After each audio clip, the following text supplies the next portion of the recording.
बिस्मिल्लाहिर्रहमानिर्रहीम, अस्सलामुअलैकुम, welcome to San sports. Pakistan ने न्यूजीलैंड के खिलाफ खेले जाने वाले सेमीफाइनल मैच में नई तारीख रकम कर दी। पाकिस्तान ने सेमीफाइनल मैच में एक नया आलमी रिकॉर्ड भी अपने नाम कर लिया। पाकिस्तान की टीम ना सिर्फ फाइनल में पहुंची बल्कि पाकिस्तान एक बड़े प्रेशर वाले मैच में वो कर दिखाया जो कि आज तक T20 क्रिकेट की तारीख में कोई भी बड़ी टीम ना कर सकी।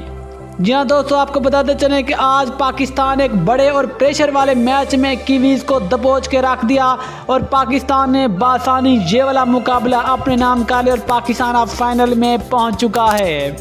लेकिन दोस्तों, आपको बताते चलें कि पाकिस्तानी कप्तान बाबर आजम भी वाहिद कप्तान बन गया जिसने लगातार 2 मरतबा पाकिस्तान को सेमीफाइनल में पहुंचाया हो और इस मरतबा कप्तान बाबर आजम ने पाकिस्तान को सेमीफाइनल से फाइनल तक पहुंचा। इसके अलावा दोस्तों, आपको साथ ये भी आगाह करते चले कि पाकिस्तान ने आज खेले जाने वाले एक बड़े और प्रेशर वाले मैच में एक ना नो बॉल कराई और ना ही कोई वाइड बॉल। पाकिस्तानी बॉलरों की शानदार बॉलिंग, पाकिस्तानी बॉलर डटे रहे और शानदार गेंदबाजी की और आज एक बड़े मैच में पाकिस्तानी बॉलरों ने एक भी वाइड नो बॉल नहीं करवाई जो कि सेमीफाइनल के लिहाज से एक वर्ल्ड रिकॉर्ड है। आज खेले जाने वाले एक बड़े मैच में खास तौर पर पाकिस्तान के फास्ट बॉलर शाहीन शाह अफरीदी दोबारा रिदम में नजर आए और शानदार 2 खिलाड़ियों को आउट किया।